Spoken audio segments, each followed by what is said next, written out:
दुक्कडम। सभी लोग जब तस्मिच्छामि दुक्कडम बोले तो कम से कम अभी थोड़ा प्रमाद छोड़ दें और हाथ जोड़ के तस्मिच्छामि दुक्कडम। हे भगवान, मेरे रौद्र परिणाम हुए हों, दुष्चिंतन किया हो, बोलने में, चलने में, हिलने में, सोने में, करवट लेने में, मार्ग में ठहरने में, बिना देखे गमन करने में, मेरे मन वचन काय द्वारा जो पाप बिना समझ से लगा हो, वह सब मिथ्या होवे। मैं पश्चाताप करता हूँ। तस्मिच्छामि दुक्कडम। जो शब्द को हम सुन रहे हैं उनका पश्चाताप भी हो, मात्र शब्दों का ना बोले। मैं पश्चाताप करता हूँ, ऐसा लगना चाहिए कि अंतरंग में कभी एक बार तो ध्वनि आ जाए कि मैंने ऐसा ऐसा कार्य किया है। ठीक है, हम शब्दों से रोज रोज पढ़ रहे हैं, लेकिन इसमें इतने सारी दोष दिए हुए हैं। एक दोष का भी अगर अंतरंग में आ जाता है तो वह बहुत सी कर्म की निद्रा का कारण बनेगा। हे भगवान, मैंने सूक्ष्मत्वा बादर कोई भी जीव पैर तले, करवट में बैठने उठने, चलने फिरने इत्यादि आरंभ के द्वारा, रसोई व्यापार इत्यादि आरंभ में सताए हों, भय को पहुँचाए हों, मरण को प्राप्त हुए हों, दुख का अनुभव करते हों, छेदन भेदन को मन वचन काय द्वारा जाने बेजाने में दुख को ज्ञात करते हों, सब दोष मिथ्या हो। मैं पश्चाताप करता हूँ। तस्मिच्छामि। मैं सर्व जिनेंद्रों की वंदना करता हूँ। 24 जिन, भूत भविष्य वर्तमान, 20 तीर्थंकर, सिद्ध क्षेत्र कल्याणक क्षेत्र, अतिशय क्षेत्र, कृत्रिम अकृत्रिम चैत्यालय की, जिन मंदिरों की, जिन चैत्यालयों की वंदना करता हूँ। मैंने सर्व मुनि आर्य का, श्रावक श्राविका, 11 प्रतिमाओं में स्थित साधर्मी बंधुओं की, बिना समझे अनुभवी संसारी भव्य जीवों की जो निंदा की हो, कटु वचन कहे हों, आघात पहुँचाया हो, विनय ना की हो, अन्य जीवों की निंदा की हो, तो वह सब पाप मिथ्या हो। तस्मिच्छामि दुक्कडम। प्रभु, मैंने निर्माल द्रव्य का उपयोग किया हो, सामायिक के 32 प्रकार के दोष लगाए हों, जिन मंदिर में 5 इंद्रियों के विषय व मन के द्वारा विषयों में प्रवृत्ति की हो, भगवत पूजन में जो प्रमाद किया हो, मैंने राग से, द्वेष से, मान से, माया से, खेल तमाशे में, नाटक ग्रहों में, नृत्यगान आदि सभा सोसाइटियों में, पिक्चर में, ग्रहित अग्रहित मिथ्या द्वारा जो कर्म नौ कर्म से संग्रहित किए हों, व जो भाव दूसरों के प्रति अहित के हुए हों, वह सब मिथ्या हो। मैं पश्चाताप करता हूँ। अब सभी लोग बिल्कुल सीधे हो जाएं और अपनी कमर सीधी करके हाथ जोड़ लेंगे सभी, है ना।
ना छूटे आपकी शांत मुद्रा व आपके कर्म क्षय के प्रयास, अतीन्द्रिय सुख की प्राप्ति का लक्ष्य, आपके हितकारी वचन, वीतराग परिणति, केवल ज्ञान द्वारा आत्महित का मनन मुझे गति गति में प्राप्त हो, यह अंतिम निवेदन है।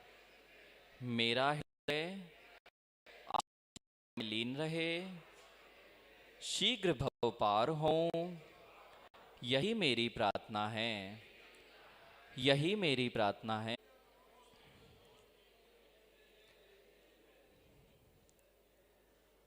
अभी हमने प्रतिक्रमण को शब्दों में पढ़ा। अभी तक आपने प्रतिक्रमण के द्वारा जो हमें उपलब्धि हो सकती है उसके बारे में नहीं जाना है।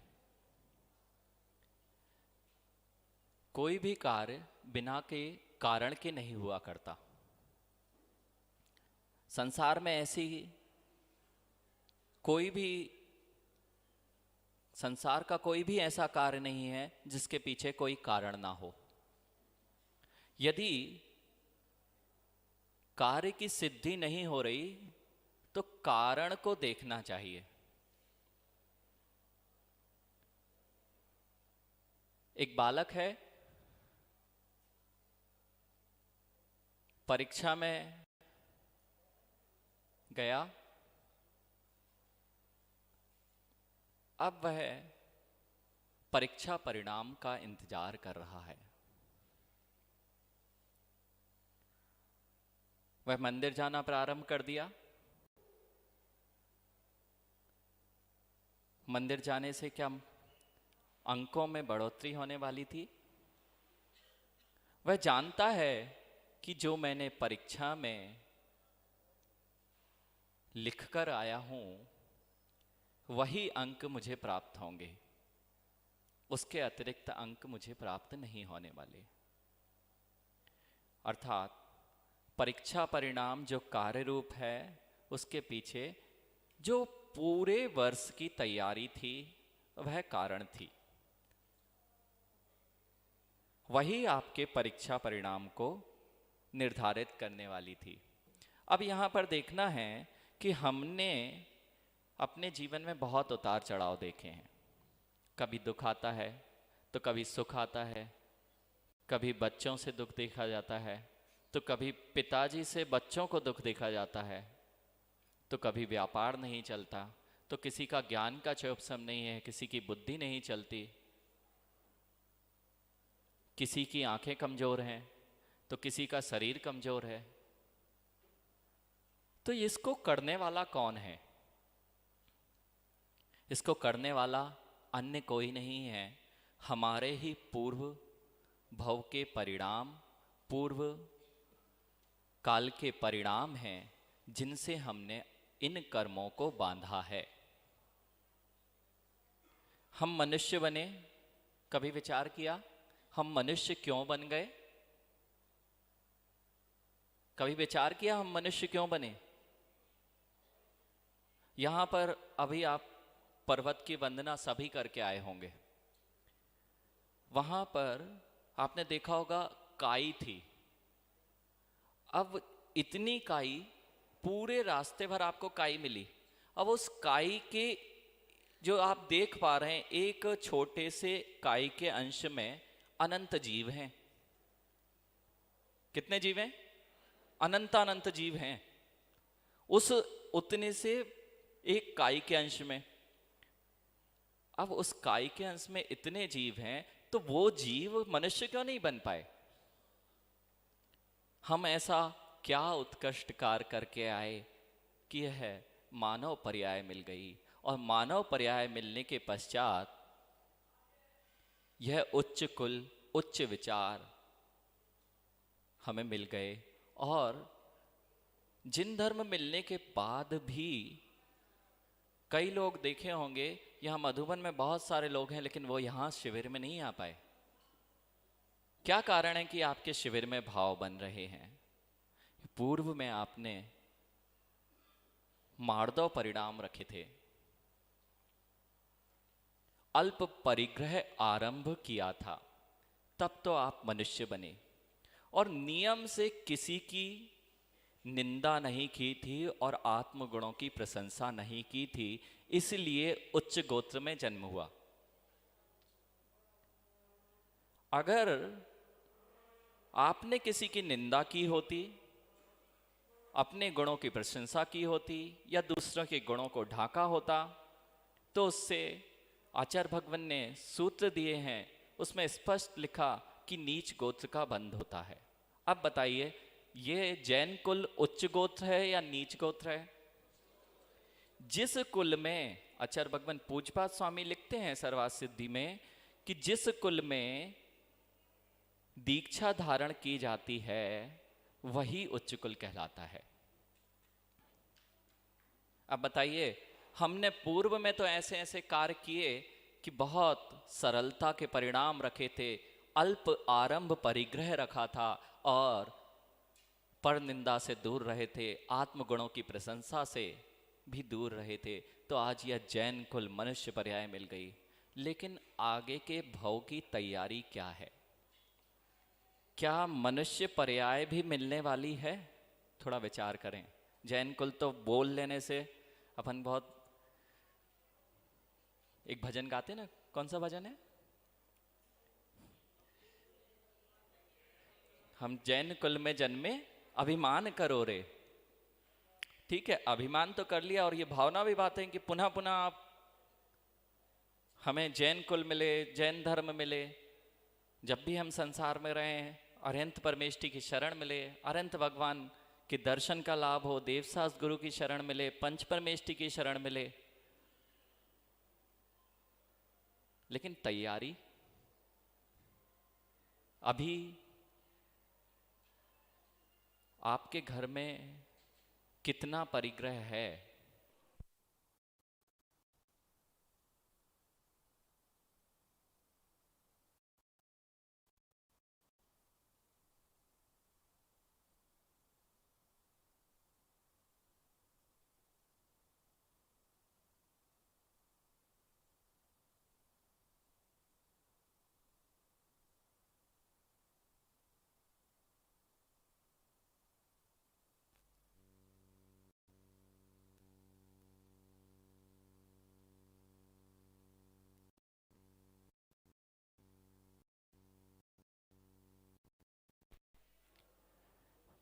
अभी जो मनुष्य पर्याय मिलती है, स्वभाव मार्दवम चा, स्वभाव का सरल होना, वक्रता से रहित होना, तभी आपको मनुष्य पर्याय मिलती है। क्या हमारे सरलता के परिणाम रहते हैं?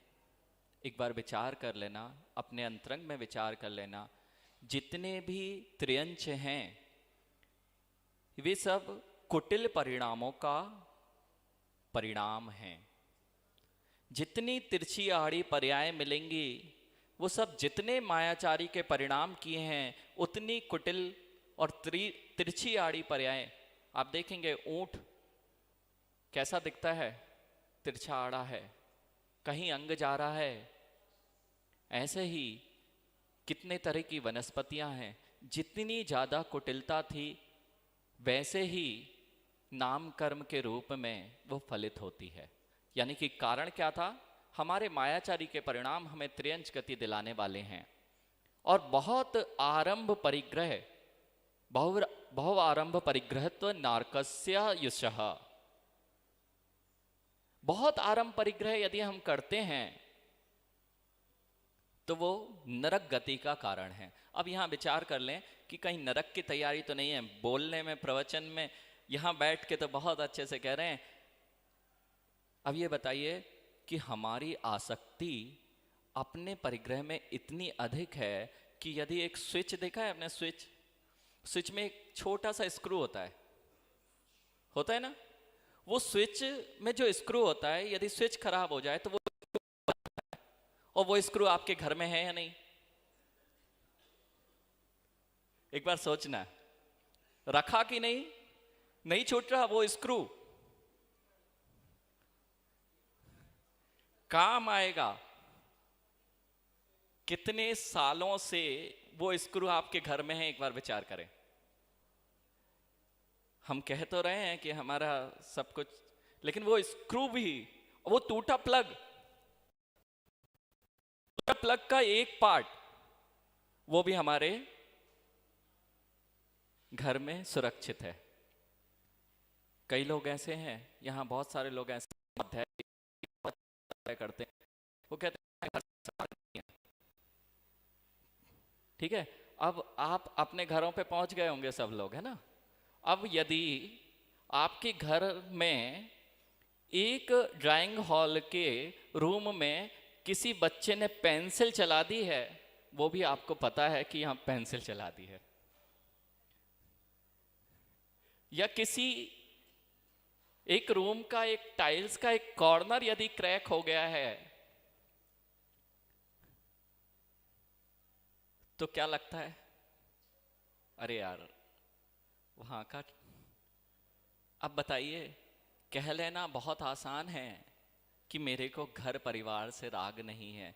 आपने अपनी गाड़ी बाहर खड़ी की है, उस पे कोई बच्चे ने नाखून का एक स्क्रैच लगा दिया है,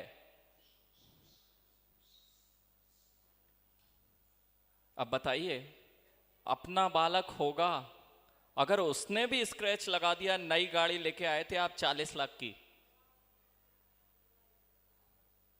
ये किस, अब बताइए कितना हमें आसक्ति है प्रत्येक वस्तु से। हम भले ही कह दें कि हमारे पास राग द्वेष नहीं है, हम किसी से राग द्वेष नहीं करते, या हमारे आसक्ति रूप परिणाम नहीं है, तो क्या करना है? मूल विषय यह है, करना क्या है। श्रावकों के लिए श्रावकोचित आचार्य भगवान ने मार्ग बताया है।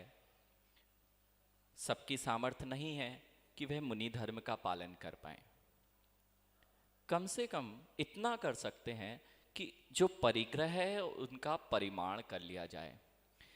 अच्छा, कितने लोगों के पास भविष्य में 100 घर हो जाएंगे? कोई है? 100 घर, 100 फ्लैट किस किस के हो सकते हैं? अरे कोई बिल्डर बन गया तो? अच्छा, तो त्याग कर सकते हैं क्या? अभी कई लोग इसमें बहुत सोच रहे होंगे कि यार कभी बिल्डर बन गया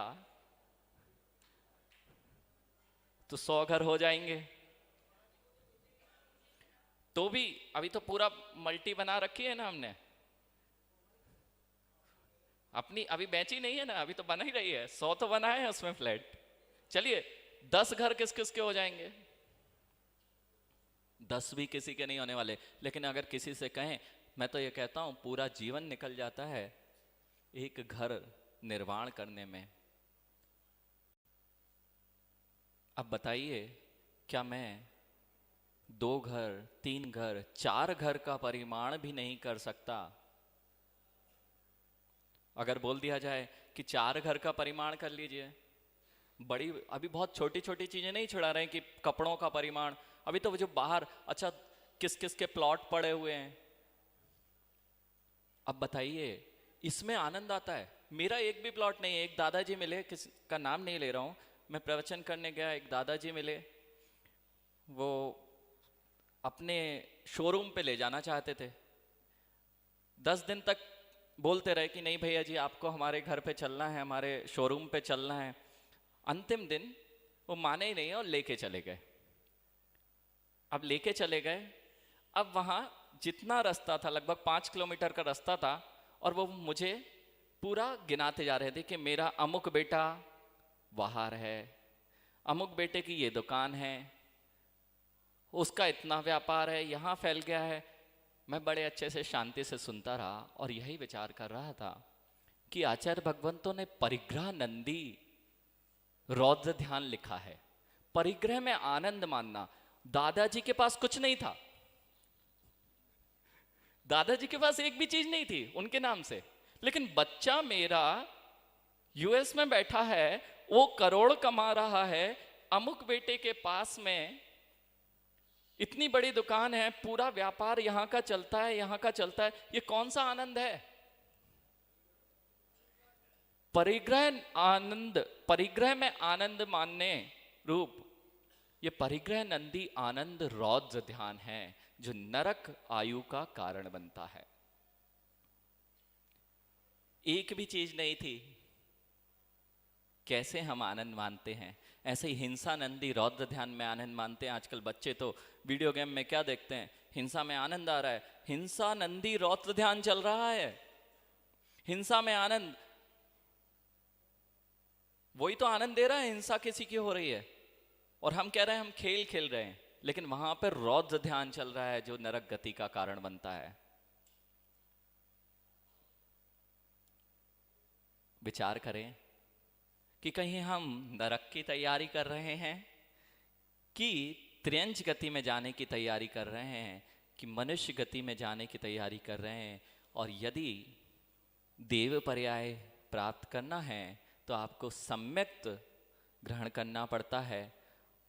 सम्यक्त के बिना भी जा सकते हैं, लेकिन निशल्यम व्रतम, निशील भी और सम्यक सहित तो नियम से स्वर्ग जाते ही हैं, लेकिन अपने परिणामों की, कषायों की मंदता के रहने पर आप स्वर्ग को पा सकते हैं।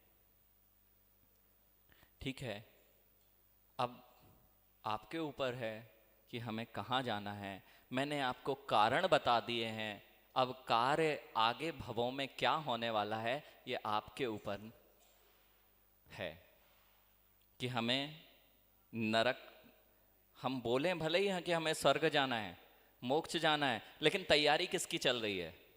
कारण के अनुरूप ही कार्य होता है। मैंने पहले ही कहा था, ऐसा जगत में कोई भी चीज नहीं है जो कारण के अनुरूप कार्य घटित ना हो।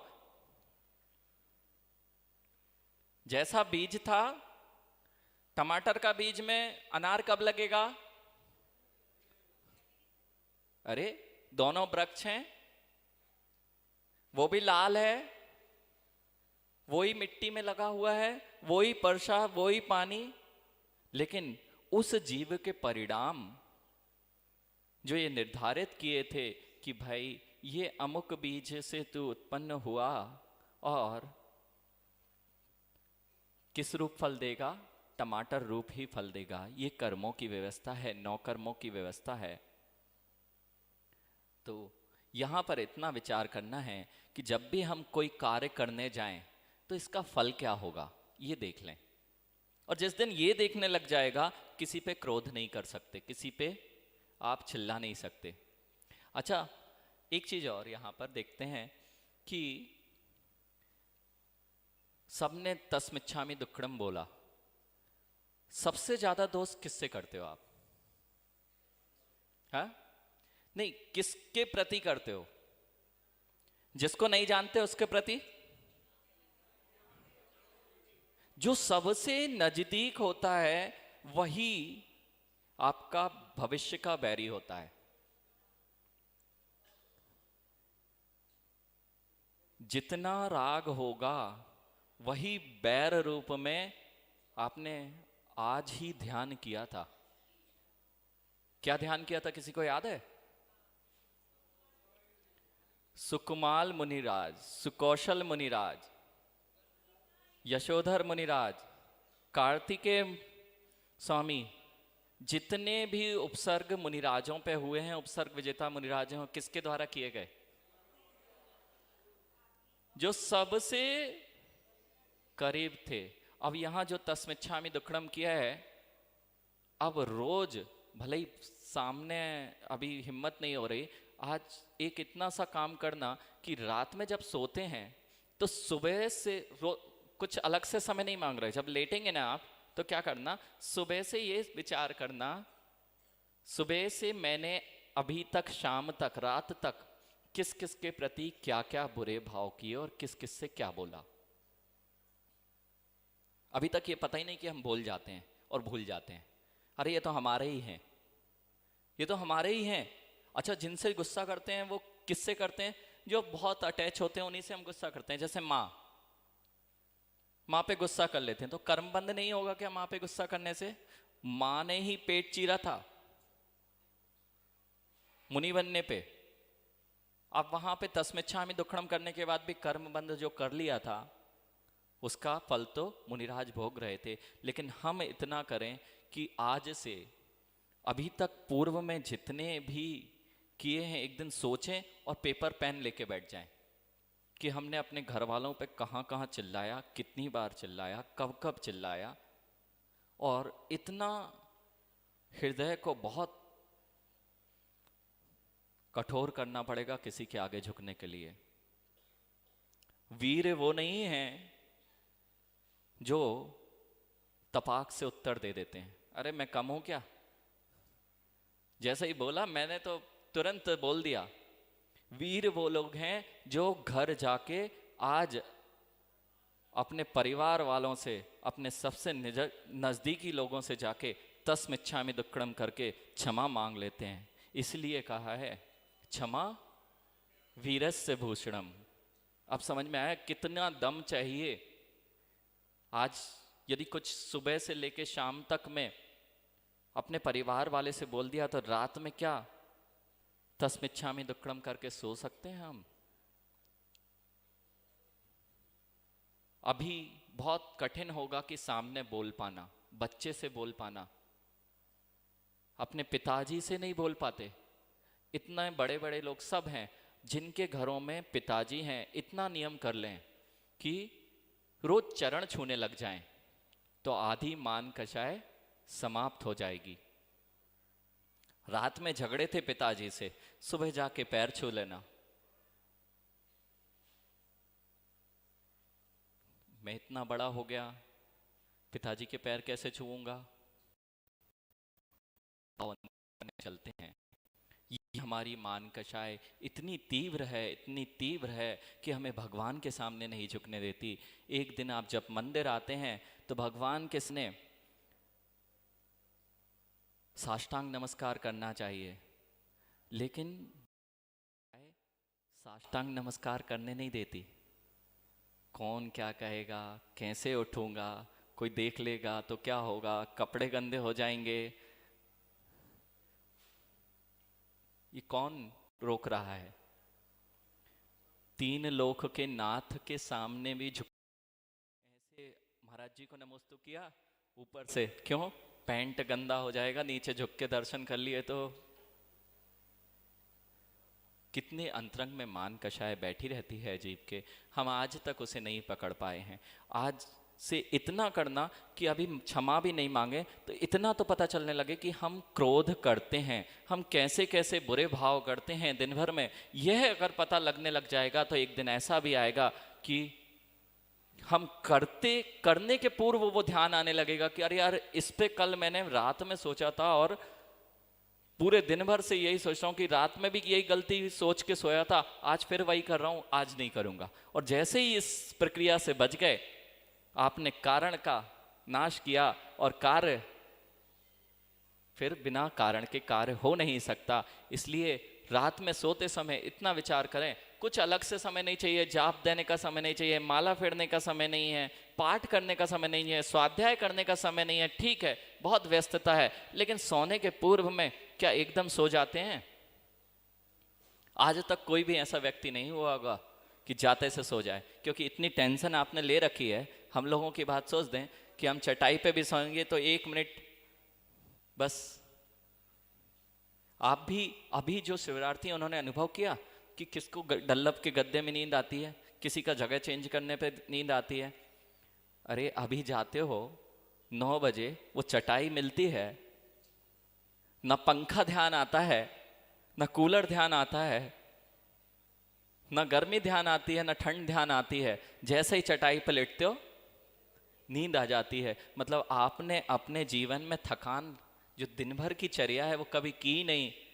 मानसिक थकान इतनी अधिक है कि जैसे ही दल्लभ के गद्दे पे बैठते हो पूरी रात निकल जाती है, लेकिन सो नहीं पाते हो। तो उस मानसिक थकान से अगर बचना है तो हमारे आचार्यों ने ये प्रतिक्रमण, प्रायश्चित, आलोचना नाम के पाठ दिए हैं। इन्हें यदि हमने समझ लिया, इन्हें अंतरंग से भा लिया, तो उस दिन से यह सब, और बुद्धि का विकास भी उसी का हो सकता है जिसके अंतरंग में मानसिक तनाव नहीं हो। जितने भी रोगों की जड़ है मानसिक तनाव से प्रारंभ होती हैं। मानसिक तनाव होता है, पेट के विकार होते हैं। जैसे ही आपका पाचन तंत्र निष्क्रिय होता है, तरह तरह के, जितना टेंशन लेंगे उतना पाचन तंत्र बिगड़ेगा, और जितना पाचन तंत्र बिगड़ेगा उतना स्वास्थ्य बिगड़ेगा। तो सब चीजों की एक ही उपाय है कि प्रसन्न रहना। अब वो प्रसन्न रह कैसे सकते हैं? जब तक अंतरंग में किसी प्रकार की कपट भाव नहीं होंगे, मायाचारी के भाव नहीं होंगे, सरलता होगी, तभी आप बाहर से बहुत सरल दिखा लें, लेकिन अंतरंग से पूछ के देखिए, किसी को बताने की आवश्यकता नहीं है कि मैं सरल हूं कि नहीं हूं। रात में विचार करके सोइए कि मैंने आज दिन भर में कितना क्रोध किया, कितनी मायाचारी की, कितना लोभ किया, कितने आसक्ति के परिणाम चल रहे हैं। और जिस दिन यह हो जाएगा, 10 घर की आवश्यकता नहीं हो पड़ेगी खुश होने के लिए।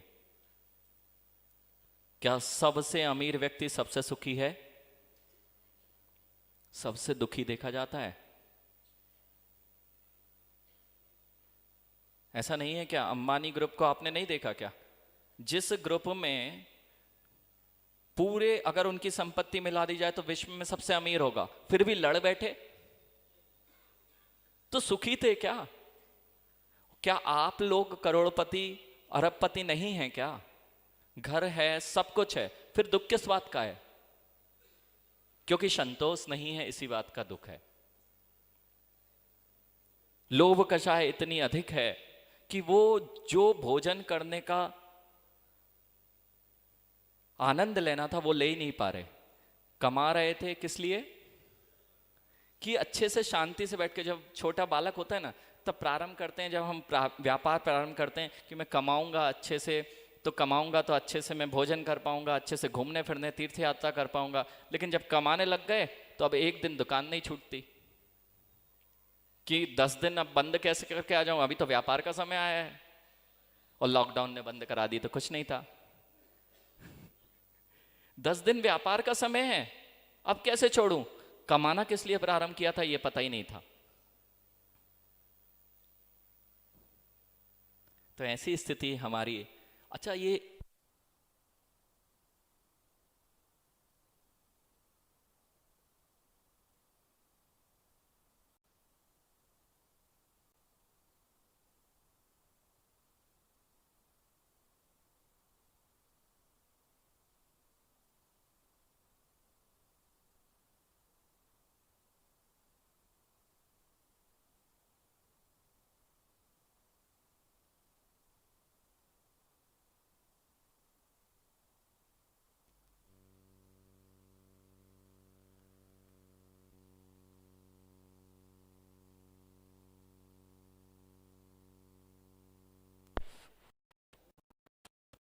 भी आपने देखा लाइट चली गई, लेकिन शांति थी।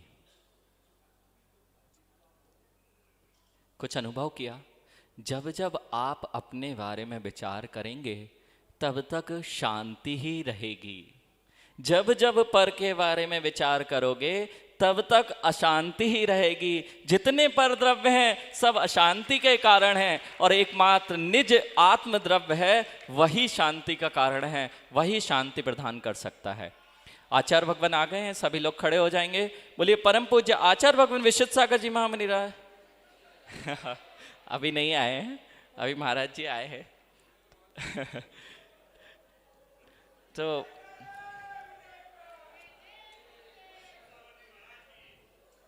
अभी नहीं आए आचार्य जी, आ गए क्या?